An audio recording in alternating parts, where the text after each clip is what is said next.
ওসমান হাদি হত্যা চেষ্টার মূল আসামি ফয়সালের বাবা মা গ্রেপ্তার বলছে র্যাব।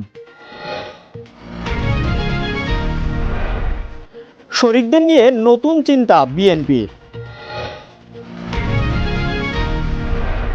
বাংলাদেশে সংসদ নির্বাচনে পর্যবেক্ষণ মিশন নিয়োজিত করেছে ইউরোপীয় ইউনিয়ন।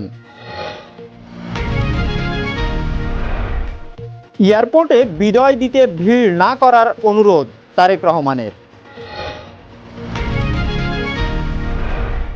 এবং সর্বশেষ থাকছে হত্যার অনুমোদন দেন তাপস, জিম্মি করান শেখ সেলিম, বিডিআর কমিশনের প্রতিবেদন।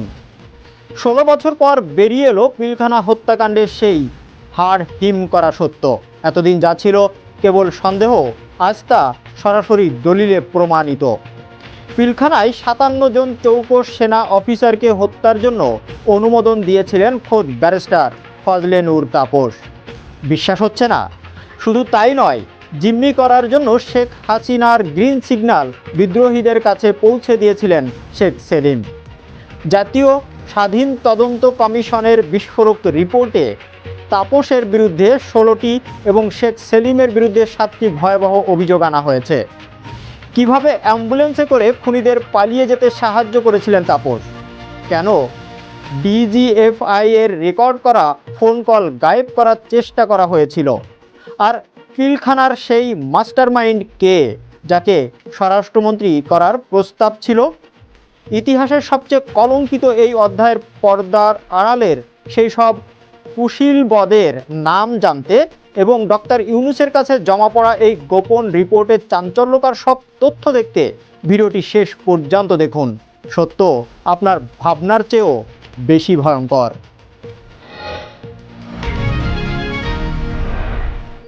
ওসমান হাদি হত্যা চেষ্টার মূল আসামি ফয়সাল এর মা বাবা গ্রেপ্তার বলছে র্যাব। রাজধানীর পুরানা পল্টনে ইনকিলাব মঞ্চের আহ্বায়ক শরীফ ওসমান হাদিকে গুলি করার হত্যা চেষ্টা মামলায় প্রধান আসামি ফয়সাল করিম মাসুদের মা বাবাকে গ্রেপ্তার করেছে র্যাব 10। গত শুক্রবার চলন্ত মোটরসাইকেল থেকে হাদিকে গুলি করার পর বর্তমানে তিনি আশঙ্কাজনক অবস্থায় সিঙ্গাপুরে চিকিৎসাধীন রয়েছেন। মামলার মূল অভিযুক্ত ফয়সাল ও তার সহযোগী আলমগীর শেখ সীমান্ত দিয়ে ভারতে পালিয়ে গেছেন বলে ধারণা করছে তদন্ত সংশ্লিষ্টরা। র্যাব জানায়, ঘটনার পর ফয়সাল তার বোন জেসমিন এর বাসায় গিয়ে একটি ব্যাগ ফেলে দেন এবং নিজের ব্যবহৃত একটি মোবাইল মাকে দিয়ে অন্যটি ছাদ থেকে ফেলে দেন। পরবর্তীতে ফয়সালের বাবা মোহাম্মদ হুমায়ুন কবির তাকে একটি সিএনজি অটোরিকশা ভাড়া করে দেন এবং পালানোর জন্য কিছু টাকাও দেন।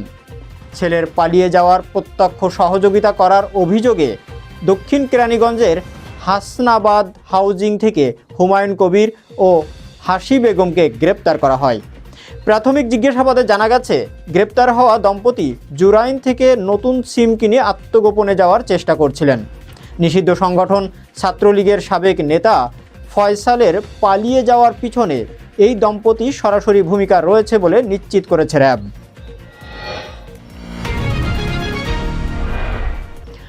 শরিকদের নিয়ে নতুন চিন্তা বিএনপির। আসন্ন ত্রয়োদশ জাতীয় সংসদ নির্বাচন ঘিরে যুগোৎপদ আন্দোলনের শরিকদের সাথে বিএনপির দীর্ঘদিনের ঐক্যবদ্ধ ও জোটগত নির্বাচনের ভাবনায় কিছুটা পরিবর্তন আসছে। বিএনপি এবার সরাসরি কোনো বড় নির্বাচনী জোটে না করে নির্দিষ্ট কিছু আসনে শরিকদের সাথে সমঝোতার পথে হাঁটছে। এই পরিকল্পনা অনুযায়ী শরিক দলের শীর্ষ নেতাদের আসনে বিএনপি কোনো প্রার্থী দেবে না, আর দিলেও তা প্রত্যাহার করে নেবে। এছাড়া অনেক আসনে প্রার্থিতা উন্মুক্ত রাখা হবে, যেখানে শরিকরা বিএনপির প্রার্থীদের সাথে প্রতিদ্বন্দ্বিতা করতে পারবে। বিগত 15 বছরের রাজনৈতিক পরিস্থিতি এবং দলে দীর্ঘদিনের প্রার্থী জট সামলাতে বিএনপি আসন ছাড়ার ক্ষেত্রে বেশ রক্ষণশীল ভূমিকা নিচ্ছে। ইতিমধ্যে বিএনপি 272টি আসনে প্রার্থী ঘোষণা করায় শরিকদের মধ্যে কিছুটা মনোক্ষুণ্ণতা তৈরি হয়েছে।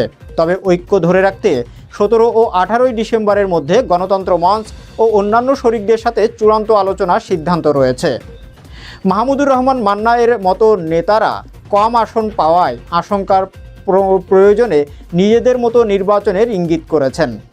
অন্যদিকে জামায়াতে উলামায়ে ইসলাম সহ বেশ কিছু দল কাঙ্ক্ষিত আসনের জন্য বিএনপির চূড়ান্ত সিদ্ধান্তের অপেক্ষায় রয়েছে। মূলত দলীয় প্রতীকে ভোটের বাধ্যবাধকতা এবং বিজয় নিশ্চিত করার চ্যালেঞ্জ থেকেই বিএনপি এমন কৌশল নিয়েছে। আসন্ন সমঝোতায় চূড়ান্ত সিদ্ধান্ত ভারপ্রাপ্ত চেয়ারম্যান তারেক রহমানের লন্ডন থেকে ফেরার বা সেখান থেকে দেওয়া বার্তার উপর নির্ভর করছে। 29শে ডিসেম্বর মনোনয়নপত্র দাখিলের আগেই এই রাজনৈতিক সমীকরণ নিষ্পত্তি করতে হবে বিএনপিকে। বাংলাদেশের সংসদ নির্বাচনে পর্যবেক্ষণ মিশন নিয়োজিত করছে ইউরোপীয় ইউনিয়ন। ত্রয়োদশ জাতীয় সংসদ নির্বাচনের পর্যবেক্ষণে মিশন নিয়োজিত করেছে ইউরোপীয় ইউনিয়ন। মঙ্গলবার অর্থাৎ 16ই ডিসেম্বর ইউরোপীয় ইউনিয়নের কূটনৈতিক কার্যক্রমের শাখা the Eurasian external action services এর ওয়েবসাইটে এই তথ্য জানানো হয়েছে। ইইউএসএ জানিয়েছে, বাংলাদেশি কর্তৃপক্ষের আনুষ্ঠানিক আমন্ত্রণে সাড়া দিয়ে ইউরোপীয় কমিশনের হাই রিপ্রেজেন্টেটিভ কাজা কালাস 2026 সালের 12ই ফেব্রুয়ারি বাংলাদেশের সংসদ নির্বাচন পর্যবেক্ষণে একটি ইউরোপীয় ইউনিয়ন ইলেকশন অবজারভেশন মিশন নিয়োজিত করেছে। মিশনের প্রধান পর্যবেক্ষক নিযুক্ত করা হয়েছে ইউরোপীয় পার্লামেন্টের সদস্য ইভারস ইজাবসকে। ইজাবস বলেন, বাংলাদেশে ইউরোপীয় ইউনিয়নের নির্বাচন পর্যবেক্ষণ মিশনের নেতৃত্ব দেওয়ার সুযোগ পেয়ে আমি সম্মানিত বোধ করছি। এই মিশন নির্বাচনী প্রক্রিয়ায় একটি স্বাধীন ও পক্ষপাতহীন মূল্যায়ন করবে।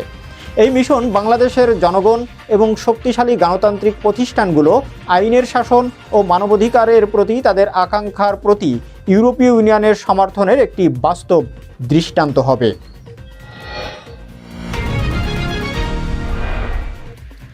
এয়ারপোর্টে বিদায় দিতে ভিড় না করার অনুরোধ তারেক রহমানের। আগামী 25শে ডিসেম্বর দেশে ফিরবেন বিএনপির ভারপ্রাপ্ত চেয়ারম্যান তারেক রহমান। দেশে ফেরা উপলক্ষে যুক্তরাজ্য বিএনপির নেতাকর্মীদের এয়ারপোর্টে বিদায় দিতে ভিড় না করার অনুরোধ জানিয়েছেন তিনি। স্থানীয় সময় মঙ্গলবার অর্থাৎ 16ই ডিসেম্বর লন্ডনে যুক্তরাজ্য বিএনপি আয়োজিত বিজয় দিবস উপলক্ষে এক আলোচনা সভায় দেওয়া বক্তব্যে তারেক রহমান একথা বলেন। তিনি বলেন, এই অনুষ্ঠানটি প্রথমত দুটি বিষয়। 16ই ডিসেম্বর আমাদের বিজয় দিবস এবং একই সঙ্গে আপনাদের সঙ্গে বহু দিন ছিলাম। প্রায় 18 বছর আপনাদের সঙ্গে ছিলাম, কিন্তু আগামী 25 তারিখে ইনশাল্লাহ আমি দেশে চলে যাচ্ছি। একই সঙ্গে দেশে ফেরার সময় লন্ডনের বিমানবন্দরে কোনো ধরনের হট্টগোল সৃষ্টি না করার অনুরোধ জানান তিনি। কেউ যেন বিমানবন্দরে না যান এমন অনুরোধ করেন তিনি। তারেক রহমান বলেন, প্রত্যেকের কাছে আমার একটা অনুরোধ, 25 তারিখে ইনশাল্লাহ আপনাদের দোয়ায় আল্লাহর রহমতে আমি দেশে ফিরে যাব। কিন্তু এখানে উপস্থিত এইখানে প্রত্যেকটি মানুষের কাছে আমার অনুরোধ, দয়া করে কেউ আপনারা সেদিন এয়ারপোর্টে যাবেন না, দয়া করে আপনারা যাবেন না। তিনি বলেন, কারণ এয়ারপোর্টে গেলে একটা হট্টগোল তৈরি হবে এবং মানুষ জানবে যে এরা সবাই বাংলাদেশি। এতে করে দেশের সুনাম নষ্ট হবে, দলের সুনাম নষ্ট হবে।